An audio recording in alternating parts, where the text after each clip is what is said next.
Celebrate Halloween with a dark, ominous treat tree, the perfect addition to any entranceway and a spooky way to greet your guests. Start with a larger witch's cauldron or a black garden planter would work as well. Pour in some plaster of Paris, add your water, and stir.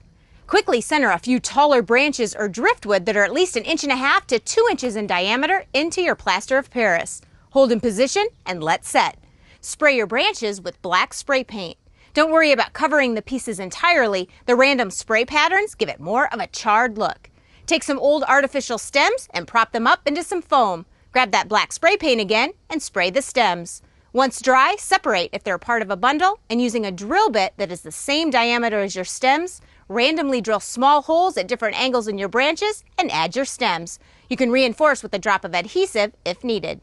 Dress up with webbing, spiders, gauze, skeletons, bats, and other creepy paraphernalia. Add lights around the base, and for your finale on Beggars Night, add your treat bags, and you'll have one of the coolest stoops on the block. The ominous treat tree, one of my favorites for Halloween. Do one up for your home today.